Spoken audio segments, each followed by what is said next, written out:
Good morning to all my respected teachers and my dear friends. My name is Ritisha Subhash Puran. I am from class 8. My school name is Satyajit International English School, Mehta. The subject is Technology and Toys. The name of the project is Anatomy and Physiology of Human Excretory System. This project is guided by Mr. Mayan sir and Mr. Hivalkar sir. So, the materials which is needed for this model is thermocol sheets, POP or the century papers. So, the excretory system of human contains two vein-shaped organs called kidneys. So, these are the two kidneys. There are two ureters. These are the two ureters. There is only one urinary bladder and one urethra. This is urinary bladder. Urethra is located exactly under the urinary bladder. So, kidneys are located on each side of the back portion of abdomen cavity. The main function unit of kidney is known to be as the nephron. The blood which to be purified goes to the process of filtration. The glomerulus is the main function unit of kidney through which the substances get filtered, and it reabsorbs the useful substances like sodium chloride, potassium, amino acid, etc. So now we will discuss the cross section of kidney in detail with the help of model. So this is the cross section of the kidney. This model is made up of plaster of Paris. So this is the renal pelvis. This is the renal capsule. This is the renal cortex. This is the renal medulla, which is shaded in the orange color. There are very millions of nephrons are present in each kidneys. So nephrons are present in the cortex. So the main portion of nephrons are present in the cortex, or the loop of Henle are present in the medulla. So basically the main portion of the cortex, this is the cortex in which the main portion of nephrons are present, or the loop of Henle means its lower portion are present in the medulla. So this is the renal artery, this is the renal vein. Renal artery carries the blood to the nephron, or the renal vein carries away from the blood from the nephron. So this is the renal pelvis, in which the waste products or the waste water get collected, which is the waste product which is filtered out by the glomerulus, get collected into this pelvis, and through this pelvis it goes to the ureter.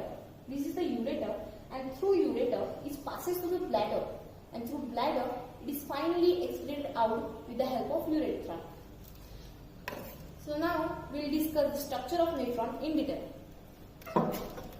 with the help of chart. So this is the structure of nephron.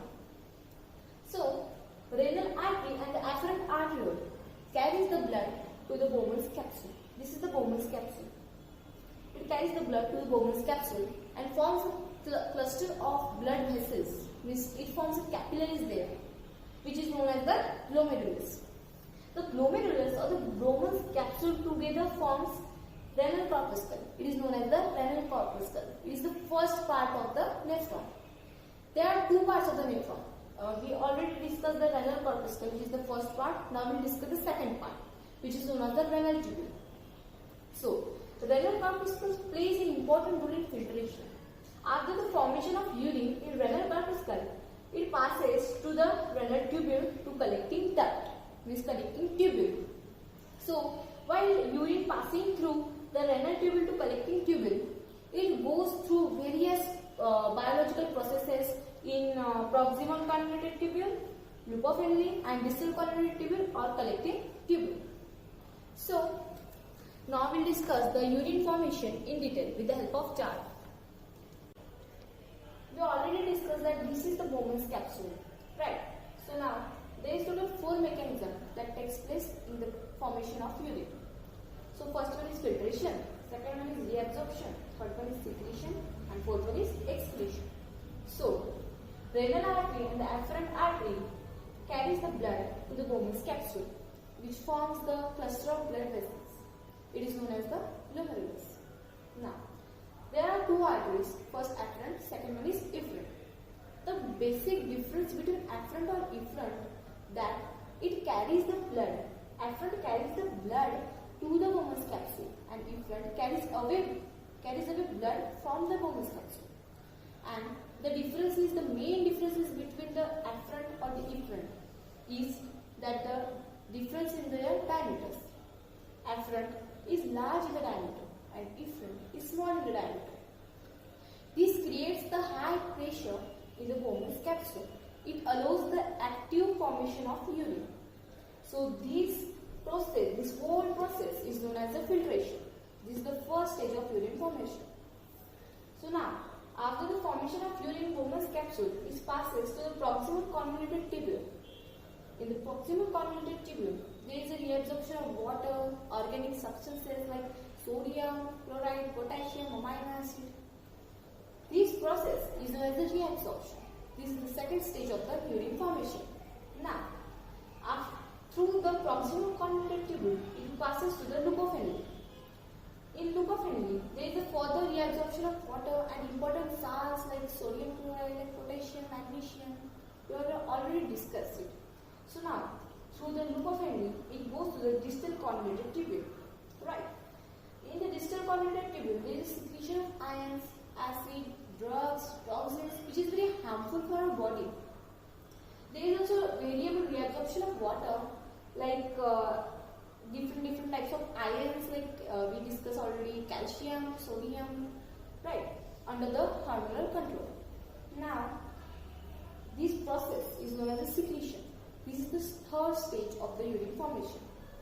Now, after that, it goes to the collecting system, and this collecting system collects this all water or this urine from which the ions, acid, drugs were secreted, right? In collecting them, there is a variable reabsorption of water. The substances wish to be removed or substances wish to be reabsorbed, right? And there is the absorption or secretion of hydrogen bicarbonate ions. And this whole process is known as excretion. This is the fourth stage or the fourth mechanism of urine formation, right? Then it forms the urine, and then urine passes to the papillary duct, and through papillary duct it goes to the minor calyx, then major calyx, then it goes to the renal pelvis. This is the renal pelvis. The urine gets collected in renal pelvis. Then it passes through the ureters to the bladder. The urine passes from pelvis with the help of ureters to bladder. And after the urine gets collected into bladder, it passes from urethra. It finally excreted out by the urethra. So, thank you. Have a nice day.